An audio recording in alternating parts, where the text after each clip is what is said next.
আসসালামু আলাইকুম ভিউয়ার্স, কেমন আছেন আপনারা? আশা করি আপনারা সবাই ভালো আছেন। জি, আপনাদের দোয়ায় আমিও ভালো আছি। আমাদের চ্যানেলের পক্ষ থেকে এই ভিডিওটা তাদের জন্যই যারা চাচ্ছেন যে সম্পূর্ণ একটি ভেরিফাইড অ্যাকাউন্ট 1xBet এর আপনারা ভোটার আইডি কার্ড ছাড়া খুলতে। অনেক সময় দেখা যায় যে অনেকের ভোটার আইডি কার্ড হয়নি, কিন্তু তারা চাচ্ছেন যে একটু 1xBet সম্পূর্ণ ভেরিফাই অ্যাকাউন্ট খুলতে। তো তাদের জন্য আজকের এই ভিডিওটি। আপনারা এই ভিডিওটি সম্পূর্ণ দেখবেন, তাহলেই বুঝতে পারবেন কোন টেকনিকে আপনারা একটি সম্পূর্ণ verified 1xBet account voter ID card ছাড়া খুলবেন। আর যাদের খুলতে সমস্যা হবে তারা চাইলে আমার হোয়াটসঅ্যাপ নাম্বারে আমাকে নক দিতে পারেন, আমি তাদেরকে অ্যাকাউন্ট খুলে দেব। পরে আপনারা পাসওয়ার্ড চেঞ্জ করে নেবেন। তো ভিডিওটা বেশি লং না করে চলুন শুরু করা যাক।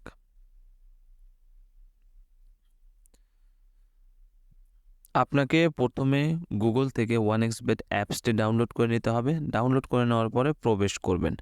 প্রবেশ করার পর দেখবেন আমার ইন্টারফেসের মতো ইন্টারফেস দেখিয়েছে। তো এইখান থেকে আপনাকে করতে হবে অ্যাকাউন্টটি তৈরি, তারপরে ভেরিফাই। তো অ্যাকাউন্টটি তৈরি করার জন্য একদম উপরে দেখেন লেখা আছে রেজিস্ট্রেশন, এইখানে ক্লিক করবেন। ক্লিক করার পরে দেখবেন নতুন ইন্টারফেস এসেছে। তো এইখানে আপনাকে 4টি অপশান দেওয়া হবে। এর মধ্যে সবথেকে সহজ অপশান হচ্ছে একদম উপরে ইন ওয়ান ক্লিক এইটা। তো এইটাতে একটা ক্লিক করে দেবেন। ক্লিক করে দেওয়ার পরে এইখানে আপনাকে কিছু ফর্ম পূরণ করতে বলবে। তো এইখানে আপনাকে এক্সট্রাভাবে কোনো ফর্ম পূরণ করতে হবে না, শুধু আপনি দেবেন এই যে প্রোমো কোড এইটা। তো এইখানে আপনি লিখবেন একটি অফিসিয়াল প্রোমো কোড, যেটি ব্যবহার করলে আপনি পাবেন 100% বোনাস এবং বিভিন্ন সময় বিভিন্ন ধরনের উপহার। তো এইখানে আপনি লিখবেন, দেখেন আমি লিখছি NAF7। একটু ভালো করে খেয়াল করে দেখুন, NAF7। তো এইখানে এই প্রোমো কোডটি দেওয়ার পরে আপনি দেখেন এই ঘরটি আপনি পূরণ করে দেবেন। তো এইখানে এই ঘরটি পূরণ করে দেওয়ার পরে নিচে দেখেন লেখা আছে রেজিস্ট্রেশন, এইখানে একটা ক্লিক করবেন। তো এইখানে ক্লিক করার সাথে সাথে আপনাকে কিছু এই প্রকারের ক্যাপচা সলভ করতে দিবে। তো এই ক্যাপচাটি আপনি সলভ করে দেবেন। সলভ করে দেওয়ার পর দেখবেন আপনাকে একটি ইউজার নেম এবং একটি পাসওয়ার্ড দিয়ে দিয়েছে, যেটা হবে আপনার অ্যাকাউন্টের লগইন ইউজার নেম এবং পাসওয়ার্ড, যেটা দিয়ে আপনি অ্যাকাউন্ট লগইন করতে পারবেন। অবশ্যই এই ইউজার নেম এবং পাসওয়ার্ড সংরক্ষণ করে রাখবেন অথবা একটা স্ক্রিনশট দিয়ে রাখবেন। আপনার এই ইউজার নেম এবং পাসওয়ার্ডটি দিয়ে লগইন করবেন। লগইন করার পর দেখবেন এমন একটা ইন্টারফেস দেখিয়েছে। তো এখান থেকে আপনি অ্যাকাউন্টটি তৈরি করেছেন, এখন আপনাকে করতে হবে ভেরিফাই। তো ভেরিফাই করার জন্য আপনি নিচে দেখেন কয়েকটি বার আছে, তার মধ্যে যে একটা আছে মেনু বার, এখানে ক্লিক করবেন। এখানে ক্লিক করার পরে একদম উপরে দেখেন আছে পার্সোনাল প্রোফাইল, এখানে একটা ক্লিক করে দিবেন। তো এখন আপনাকে আপনার ফোন নাম্বার অথবা ইমেইল, এই দুইটার মধ্যে যে কোনো একটা আপনাকে লিঙ্ক করতে হবে। তো এইখান থেকে আমার ব্যক্তিগত সাজেশন থাকবে আপনি ফোন নাম্বারটি অ্যাড করে নেন।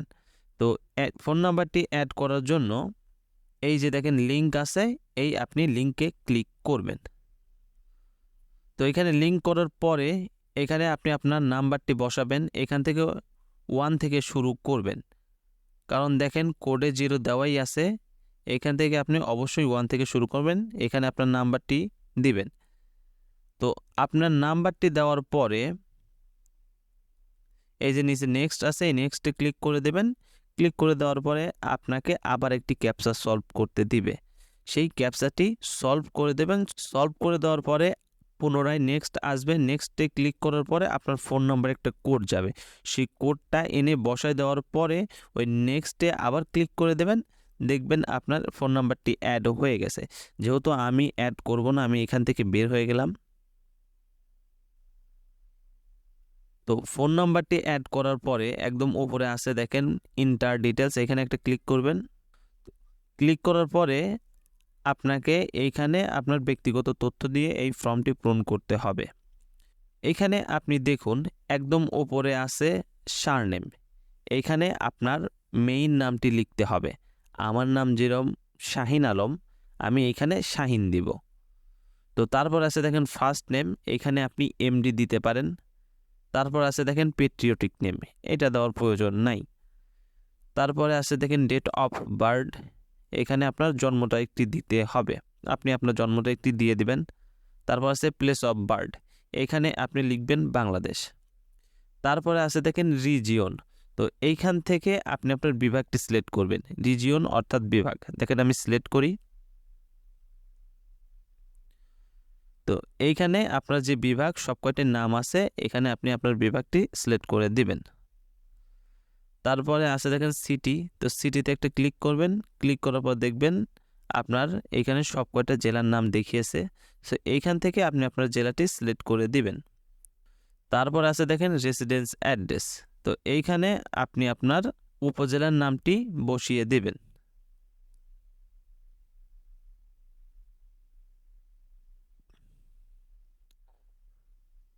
উপজেলার নামটি দেওয়ার পরে তার নিচে আছে ডকুমেন্ট টাইপ, এখানে আপনি সিলেক্ট করবেন ন্যাশনাল আইডি কার্ড। এই যে 3 নম্বরে পাবেন আপনি যেটা ন্যাশনাল আইডি কার্ড, এটা সিলেক্ট করে দিবেন। তো ওইটা সিলেক্ট করে দেওয়ার পরে তার নিচে আছে সিরিজ নাম্বার, এখানে আপনি দিবেন 1। তারপর আছে ডকুমেন্ট নাম্বার, তো এইখানে আপনি কি দিবেন, এইখানে দিবেন হচ্ছে আমি স্ক্রিনের বাম পাশে দেখেন কয়েকটি সংখ্যা লিখেছি, তো ওই সংখ্যার শেষের 4টি সংখ্যা অথবা 2টি সংখ্যা অথবা 3টি সংখ্যা আপনি পরিবর্তন করে দেবেন, পরিবর্তন করে দিয়ে বসিয়ে দেবেন।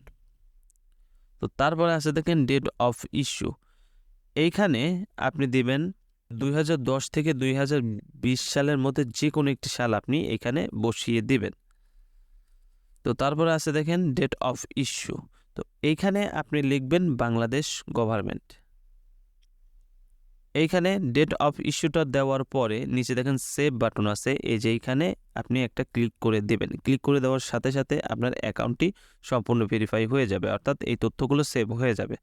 তো ব্যক্তিগতভাবে আমি কিছু কথা বলি, সেটা হচ্ছে ভোটার আইডি কার্ড দিয়ে খুললে তেমন কোনো সমস্যা হয় না। যদি আপনাদের মনে সন্দেহ থাকে অথবা যদি মনে করেন যে এটি একটা বেটিং ওয়েবসাইট, আমি আমার ব্যক্তিগত তথ্য অর্থাৎ ভোটার আইডি কার্ড দিয়ে আমি অ্যাকাউন্টটি খুলব না, সেহেতু আপনি আমার এই পদক্ষেপটি নিতে পারেন। আরেকটা বিষয় সেটা হচ্ছে আপনারা যারা অ্যাকাউন্টটি খুলতে পারবেন না, তারা অবশ্যই আমার হোয়াটসঅ্যাপে নক দেবেন, অথবা ডিপোজিট উইথড্র যদি প্রয়োজন হয় আমার হোয়াটসঅ্যাপে নক দেবেন। আমি কিছু এজেন্টকে চিনি যারা আপনাকে ডিপোজিট করে দিতে সাহায্য করবে। তো আজকের এই ভিডিওটা এ পর্যন্তই, সবাই ভালো থাকবেন, সুস্থ থাকবেন, আল্লাহ হাফেজ।